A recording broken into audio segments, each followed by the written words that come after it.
It happened almost immediately. Today we are asking for the public's help in locating Vance Luther Bolter. While investigators were still chasing down the man in Minnesota accused of killing a state lawmaker and her husband. It seems like he went after a Democratic legislator because she voted against Democrat Party policy. Political influencers online were already claiming to know his motives. In Washington, D.C., President Trump's military parade over the weekend was either huge or puny. There was just no people there, depending on which set of images one saw. And on the streets of Los Angeles, where most protests of ICE raids were nonviolent, you'd never know that from the sometimes inaccurate images that went viral online. Trying to access verifiable and accurate information on the internet at the moment is as difficult as I think it's ever been. David Gilbert is a reporter at Wired. He's been covering misinformation for over a decade. When breaking news happens, at this point you can almost guess what some of the disinformation narratives are going to be. For example, around the LA protests, we saw reusing old footage, people using footage from the George Floyd protests in 2020.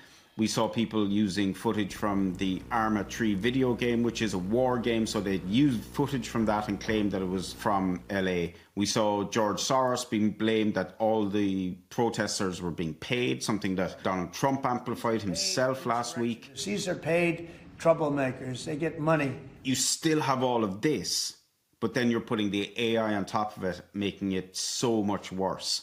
Hey everyone, Bob here on National Guard duty. AI-generated videos like this one, featuring a purported member of the National Guard in Los Angeles, were spread on social media last week.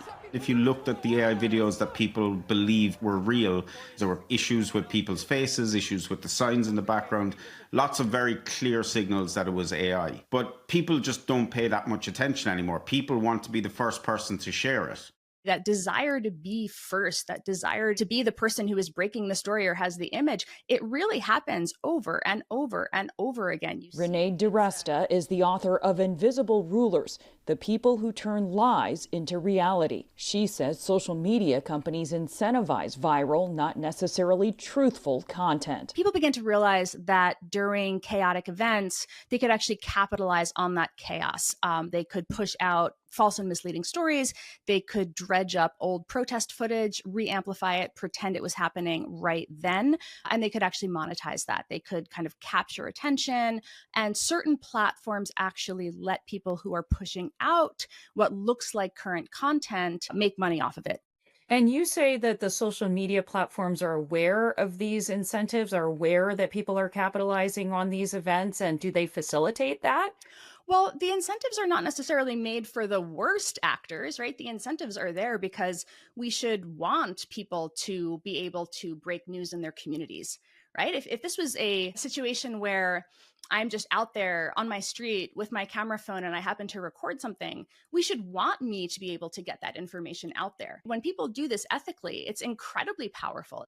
And once viral, content, true or not, often finds its way onto multiple platforms, like this video that was likely posted on Instagram before getting attention on Blue Sky last week. The officers were wearing NYPD uniforms, and they were separating a baby and a mom, and it was being pushed out as if this was an ICE raid and a family was being separated.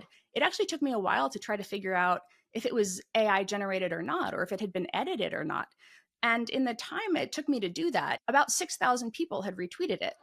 After studying the video, DiResta believes it's real, but that it likely shows old footage and not a recent ICE raid. First, we're going to get rid of fact checkers and replace them with community notes, similar to X. Meanwhile, with major platforms rolling back fact-checking, more and more people seem to be turning to chatbots to discern what is real.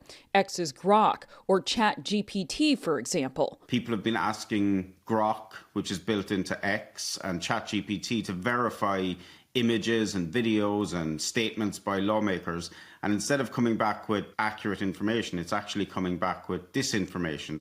He points to a recent example when California Governor Gavin Newsom posted these images of National Guard troops on his X account, apparently to prove President Trump had sent troops that had no place to sleep. So someone asked Grok, said, is this photo real? And Grok came back saying it looks like the photo was taken in Afghanistan in 2021 in Kabul airport during the US troop withdrawal. Grok was wrong. The images were real, originally sourced by the San Francisco Chronicle and deemed by the Department of Defense itself as appearing authentic.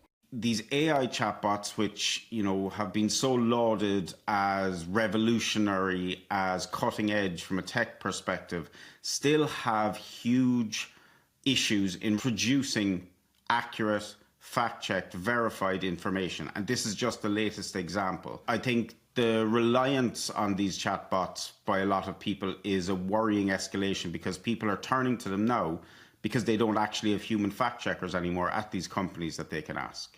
As our reliance on AI grows, so too does fear about how it will shape our future.